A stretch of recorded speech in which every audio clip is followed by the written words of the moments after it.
ரசிக்கிற பொழுது அன்பு கதை பேசி பேசி விடியது இரவு.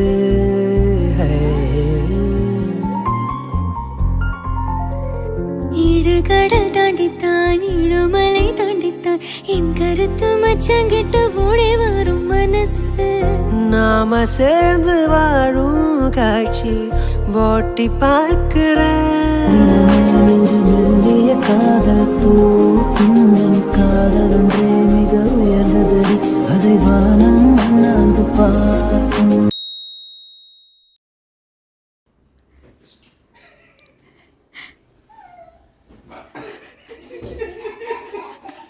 ஹே கைஸ், அஸ்ஸலாமு அலைக்கும் and welcome back to Misharas vlogs. எல்லாரும் எப்படி இருக்கீங்க? எப்போதும் வீக் டேஸோட vlogs போட்டுட்ருப்பேன். அதனால இன்னைக்கு சண்டே வீக்கெண்ட் வீடியோ பார்த்துடலாமா? சண்டே மார்னிங் காஃபி ரஸ்க் சாப்பிட்டுட்டு ஒரு 12 o'clock கிட்டக்க நான் லன்ச் செய்ய ஸ்டார்ட் பண்ணியிருந்தேன். சண்டே லன்ச் கொஞ்சம் லேட்டாக தான் ஸ்டார்ட் பண்ணுவேன். பட் இன்றைக்கி பார்த்தீங்கன்னா கொஞ்சம் 12 o'clockலாம் ஆரம்பிச்சிட்டேன். பிகாஸ் ஒரு சில பிளான்ஸ் இருந்ததுனால. ஸோ ஃபர்ஸ்ட் ஸ்டெப்பாக வீட்டில் உள்ள குப்பை கொஞ்சம் நிறையா இருந்தது. அதை என்னோடய ஹஸ்பண்டும் ருசேனா போய் போட போயிருந்தாங்க. சண்டே வெளியே வாங்கி சாப்பிடுவோம் அப்படிங்கிற மாதிரி சொல்லியிருந்தேன். பட் என்னோடய ஹஸ்பண்ட் பார்த்தீங்கன்னா கொஞ்சம் ரசம் வாங்கின்னு சொல்லியிருந்தாங்க. அதனால தான் ஓகே அப்படின்னு சிம்பிளான மெனுவை சூஸ் பண்ணியாச்சு.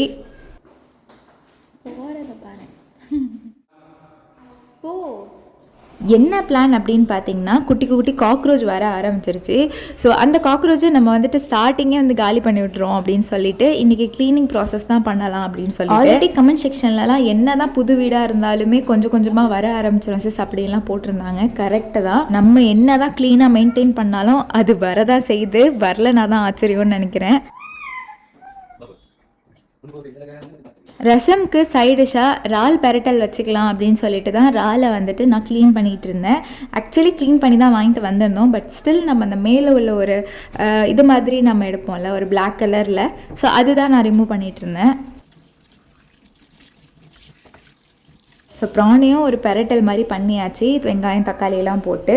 ஸோ அதையும் சைட் பையில் வச்சுட்டு நம்ம ரைஸ் போட மறந்துட்டேன். ஸோ லாஸ்ட்டாக தான் நான் ரைஸை கலைஞ்சி போட்டிருந்தேன். சாப்பாடு எல்லாமே ஆயிடுச்சு. ஸோ எல்லாத்தையுமே மூடி வச்சுட்டு கபோர்டில் உள்ள திங்ஸ் எல்லாம் ஃபஸ்ட்டு வெளியே எடுத்துகிட்டு இருந்தோம் நானும் என்னோடய ஹஸ்பண்டும்.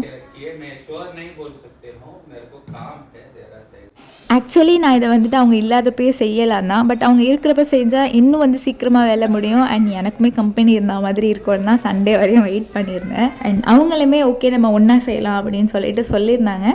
அதனால தான் நானுமே சண்டே வரையும் விட்டு வச்சுருந்தேன்.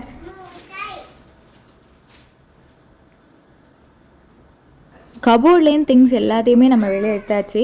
எடுத்ததுக்கப்புறமா ஒரு பாய்ச்சை கூட இல்லாதோட குட்டி குட்டி பார்ட்டிகல்ஸ் கூட ஒன்றுமே எங்களால் பார்க்க முடியல.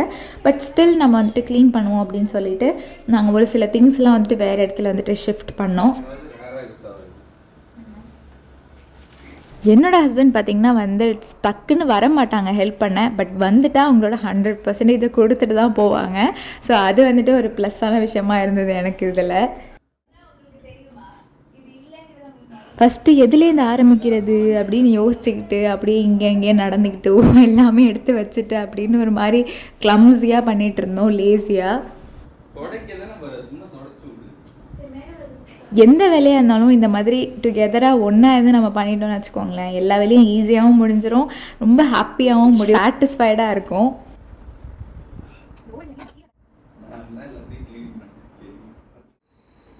ஓகே நம்ம ஸ்டார்ட் பண்ணிவிடுவோம் அப்படின்னு சொல்லிட்டு ஆல்ரெடி வந்து எம்டி டப்பாஸ்லாம் இருந்தது. நான் ஸ்டோர் பண்ணி வைக்காமல் மைதா கோதுமை அதெல்லாம். ஸோ அதெல்லாம் நான் ரீஸ்டோர் பண்ணிகிட்டு இருந்தேன் நம்மளோட ஒரு பெரிய ஸ்டாக்லேருந்து. நான் பண்ணிக்கிட்டு இருக்கிற கேப்பில் என்னோடய ஹஸ்பண்ட் எல்லா கபோர்டையும் வந்துட்டு நல்லா நீட்டாக தொடச்சிட்டு இருந்தாங்க.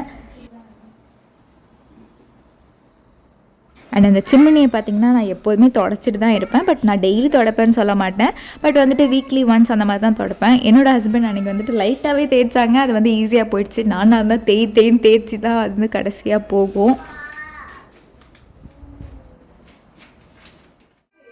மைதா டப்பா எம்டியாக இருந்துச்சு, மைதா போட்டாச்சு. கோதுமை டப்பா எம்டியாக இருந்துச்சு, கோதுமை ஃபில் பண்ணியாச்சு. சில்லி பவுடர் டப்பா எம்டியாக இருந்துச்சு, அதையும் ஃபில் பண்ணியாச்சு. சுகர் டப்பா வந்துட்டு எம்டியாக இருந்தது, அதையும் ஃபில் பண்ணிவிடுவேன் நான். என்னோடய ஹஸ்பண்ட் தொடச்சி விட்டதுக்கப்புறம் லைட்டாக அந்த வந்து ஈரமாக இருந்தது, லைட்டாக சொல்கிறேன். ஸோ அதில் பார்த்திங்கன்னா என்னோடய ஹஸ்பண்ட் வேஸ்ட் பேப்பர்ஸ்லாம் நிறைய பேக்கில் வச்சுருந்தாங்க. அதை எடுத்து நான் வந்து கபோர்டில் வந்துட்டு ஃபுல்லாக பேப்பர் அடுக்கி வச்சுட்டேன். முன்னாடியுமே நான் பேப்பர் போட்டு தான் வச்சுருப்பேன், பட் இந்த மாதிரி பேப்பர் நான் போட்டிருல. நார்மலாக வந்து என்கிட்ட இருந்ததை தான் நான் போட்டிருந்தேன். ஓகே, இப்போ வந்துட்டு நம்மளுக்கு ஒரு நியூ வேஸ்ட் பேப்பரே கிடச்சிருச்சு, யூஸ் பண்ணிக்கணும் அப்படின்னு சொல்லிட்டு எல்லா கபோர்ட்லேயும் வந்துட்டு நான் பேப்பர்ஸ் யூஸ் பண்ணிட்டேன். எல்லா பாக்ஸையும் நல்லா தொடச்சி விட்டுட்டு நான் மறுபடியும் பேப்பர்ஸ் போட்டு அரேஞ்ச் பண்ண ஆரம்பிச்சிட்டேன் பாக்ஸஸ்லாம்.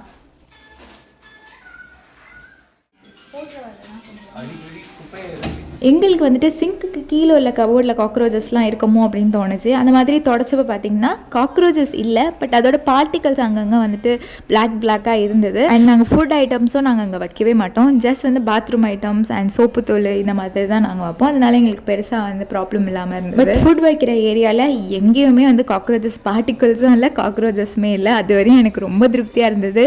நான் வந்து மார்னிங் எந்திரிச்சு சமைக்கிற ஆரம்பிக்கிறப்ப பார்த்திங்கன்னா 1-2 காக்ரோச் 4-5ன்னு ஓட ஆரம்பிச்சிச்சு. எனக்கு அதுலேருந்தே ஒரு மாதிரி ஹெக்டிக் ஆகிடுச்சு.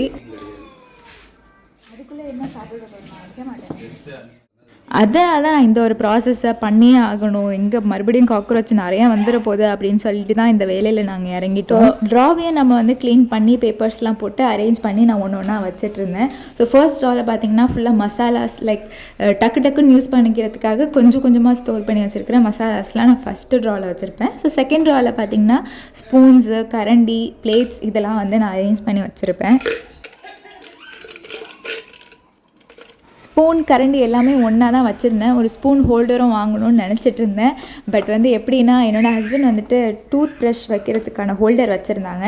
அது யூஸ் பண்ணாமல் இருந்தது. ஸோ அதை வந்து நல்லா வாஷ் பண்ணி பேப்பர் ஃபிக்ஸ் பண்ணி அதில் வந்துட்டு குட்டி குட்டி ஸ்பூன்ஸ்லாம் வச்சு உள்ளே வச்சாச்சு. ஸோ பார்க்க ரொம்ப நீட்டாக ஆகிடுச்சு. ஃபைனலாக நம்ம தேர்ட் ட்ராவும் வந்தாச்சு. ஸோ அதுலேயும் நல்லா பேப்பர்ஸ்லாம் ஆல்ரெடி கொட்டி வச்சுருந்த கடலை பருப்பு, சாம்பார் பருப்பு, வெந்தயம் எல்லாத்தையுமே நான் வந்து இந்த மாதிரி காலியாகிற கர்ட் டப்பாவில் போட்டு வச்சுருப்பேன். ஸோ அதெல்லாம் நான் ஒன்று ஒன்றா அப்படியே அரேஞ்ச் பண்ணி வச்சிருப்பேன். அதில் அதுக்கப்புறம் கேஸ் எல்லாம் ஆஃப் பண்ணிட்டு ஸ்டவ்வை முன்னாடி இழுத்து நாங்கள் வந்து சுற்றி ஸ்ப்ரே அடிச்சிட்டு இருந்தாங்க என்னோட ஹஸ்பண்ட். ஸோ எனக்கு இது கீழே தான் வருதோ காக்ரோச் அப்படிங்கிற மாதிரி இதுலேயும் ஒரு சந்தேகம். ஸோ அதையும் கிளியர் பண்ணணுங்கிறதுக்காக ஒவ்வொன்றும் உள்ள பிளேட்ஸ் எல்லாத்தையும் எடுத்து உள்ளேயும் வந்து என்னோட ஹஸ்பண்ட் அடிச்சு விட்டாங்க. ஃபுல்லாக க்ளீன் பண்ணி ஹிட் ஸ்ப்ரே அடிச்சதுக்கு அப்புறமாவும் 1 or 2 காக்ரோச் தான் வந்தது. அப்போ தான் எங்களுக்கு தெரிஞ்சது ட்ரைனேஜ் ஆர் சிங்க்லேருந்து தான் வந்திருக்கு அப்படின்னு. ஸோ எல்லா வேலையும் முடிச்சுட்டு நாங்கள் வந்து சாப்பிட்டுட்டு கொஞ்ச நேரம் படுத்து தூங்கியாச்சு.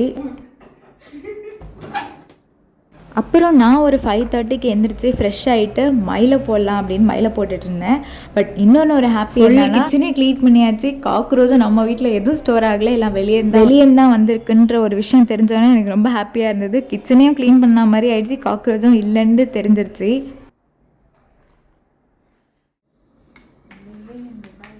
ஸோ சுட சுட மைலோவை போட்டு வந்ததுலேருந்து மைலோ எல்லாம் எதுவுமே குடிக்கவே இல்லை, காஃபி மட்டும் தான் போட்டு குடிச்சிட்டு இருந்தோம். ஸோ ருசைனாக்கும் மைலோ ரொம்ப பிடிச்சிருந்துச்சு, அவளுக்கும் கொடுத்தேன். ஸோ அதுக்கப்புறம் நாங்கள் எங்கே கிளம்புனோம் அப்படின்னு பார்த்தீங்கன்னா துபாயில் உள்ள நெஸ்டோ தேராவில் இருக்கிறது. ஸோ நாங்கள் லாஸ்ட் டைம் ரஷீதியாவில் இருந்தப்போ அங்கே தான் நாங்கள் போயிட்டு இருப்போம் க்ரோசரி ஷாப்பிங்க்கு. ஸோ அதனால் வந்துட்டு எங்களுக்கு அந்த நெஸ்டோ போகணுன்னு ஆசையாக இருந்தது. அண்ட் ஒரு சில ஆஃபர்ஸ்லாம் இருக்கா அப்படின்னு பார்க்குறதுக்காக போயிருந்தோம், முக்கியமாக சாக்லேட் ஆஃபர்ஸ். ஸோ போனப்போ அந்தளவு ஆஃபர்லாம் இல்லை, பட் கிட்கேட் அண்ட் ஹார்ட் பிஸ்கெட்டுக்கு வந்து ஆஃபர் இருந்தது. அதனால் அது 2 மட்டும் எடுத்துகிட்டு நாங்கள் ரிட்டன் வந்தாச்சு. அப்புறம் ஒரு வேலையாக வெளியே போயிருந்தோம். ஸோ அந்த வேலையும் நாங்கள் முடிச்சுட்டு சும்மா அப்படியே நாங்கள் அந்த ஹோட்டல் வெளியே பார்த்திங்கன்னா சூப்பராக இருந்தது ஆம்பியன்ஸ். அங்கே உட்காந்து நாங்கள் அப்படியே வந்து டிஸ்கஸ் பண்ணிகிட்டு இருந்தோம். அந்த பில்டிங்க்கு பக்கத்துலேயே பார்த்தீங்கன்னா க்ரீன் ஹவுஸ் இருந்தது, எங்களோட கோ டு பிளேஸ் ரஷீதியாவில் இருந்தப்போ. ஸோ அங்கேயும் ஒரு விசிட்டை போட்டுருவோம் அப்படின்னு சொல்லிட்டு நாங்கள் நேராக வந்து க்ரீன் ஹவுஸ் போயிட்டு இருந்தோம். அங்கே போனே ருசைனா ஆல்வேஸ் எப்போதும் பண்ணுற மாதிரி வாப்பா பொம்மை, வாப்பா டாய்ஸ் அப்படின்னு கேட்டுட்டு இருந்தா. போன சாக்கில் வந்து ஊது பார்ப்போம் அப்படின்னு சொல்லிட்டு ஊது அப்படியே பார்த்துட்டு இருந்தேன். பட் ரேட் கொஞ்சம் ஜாஸ்தியாக இருந்ததுனால வச்சுட்டு வந்தாச்சு. அண்ட் சென்டட் கேண்டிலும் பார்த்துருந்தேன், அதுவும் கொஞ்சம் ரேட்டு ஜாஸ்தியாக தான் இருந்தது. ஸோ போங்கடா அப்படின்னு சொல்லிட்டு ஆளுக்கு ஒரு ஐஸ்கிரீமை வாங்கிட்டு நாங்கள் ரிட்டன் வீட்டுக்கு வந்தாச்சு. க்ளீன் பண்ணி எப்படி அரேஞ்ச் பண்ணேன் அப்படிங்கிறத உங்ககிட்ட காட்டவே இல்லைன்னு